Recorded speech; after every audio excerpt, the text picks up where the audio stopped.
Welcome to 3-Point Conversion, everyone. I'm Marshall Ferguson for TSN1150.ca. Day 7 of training camp for the Hamilton Tiger Cats is in the books. And 7, an interesting number right now, because 7 days from today, it's time for preseason week 1 when they get back on the field against the Toronto Argonauts at BMO Field. We've got the call for you, of course, on TSN 1150.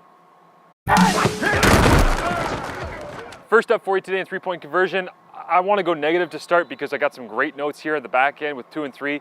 The first one, Jeff Matthews seems to be taking a sideways step. I think a lot of people thought that he would take that leap that you expect from the first year to the second year. It just hasn't happened as of yet, and people, it feels like, are just waiting for him to take that leap, to take that step, to process things quicker, to get the ball out of his hand faster, to be more accurate.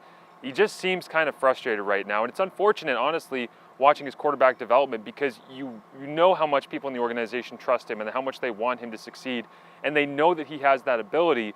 He just hasn't shown it as of yet. And Jacory Harris, well, he's played well the last couple of days. I don't think he's in a spot where he's ready to jump ahead of Jeff Matthews on the depth chart. Jake Waters out of Kansas State doesn't seem like he's that guy either right now. And of course, Lucas McConnell is the CIS quarterback who is in camp, but it's really Jeremiah Masoli playing very well right now through the first 6-7 days of training camp, leading into Jeff Matthews trying to find his way, and Jacory Harris still kind of in that middle section. So the Tiger Cats quarterbacking update, not great in that depth situation with Zach Collaros out, although he was taking some drills today without his pads on, just relaxed, trying to go through his throwing motion. But Jeff Matthews, they need him to be better if they're going to succeed in this season, regardless of whether he's the starter or not, because that quarterback depth is so important in this league.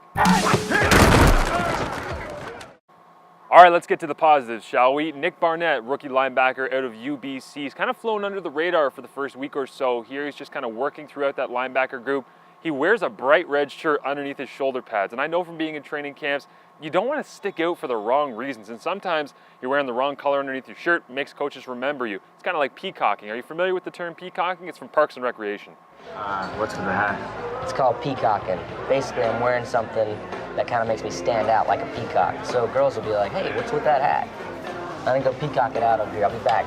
Okay, so maybe Nick Barnett is trying to peacock for a different reason. He's not doing it to try to stand out for ladies at the bar. He's doing it to stand out to the coaches, and his play has done that recently as well. Today, in blitzing one-on-one pickup for the running backs against the linebackers, he actually stonewalled Anthony Woodson as he was trying to break through the line here, and it basically flipped him over and then got to the bag. And I think that kind of shook a couple of people's cages that were watching at the time, because Anthony Woodson is a really stout blocker. So to see a rookie linebacker who was among the very best tacklers in the CIS last year for the last couple of years, being able to rip him off to the side, sent a message, and I think he's played pretty well through training camp. Now, is there room for him as a draft pick on this roster when the numbers crunch happens over the next week or two?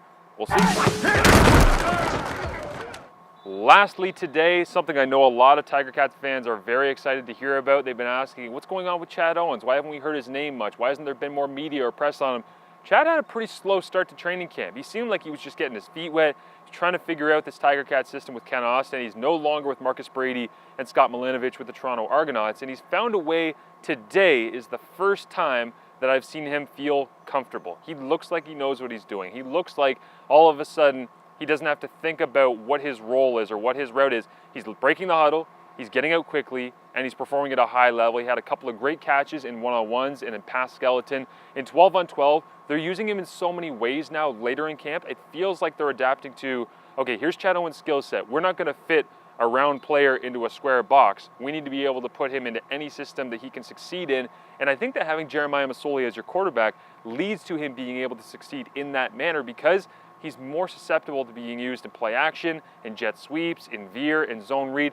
All of these things are exactly what Jeremiah Masoli's strengths are. So Chad Owens fitting in a little bit better. And of course, you know, a week from today, when he's playing against the Toronto Argonauts, be it preseason or not, he's going to be fired up, and he's likely going to have a pretty good game.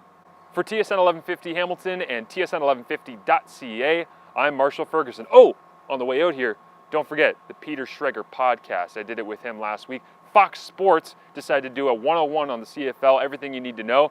I might have forgot Mike Riley was the starting quarterback of the Edmonton Eskimos, but other than that, it went great. Check it out. I'll send out the link for my Twitter at TSN_Marsh.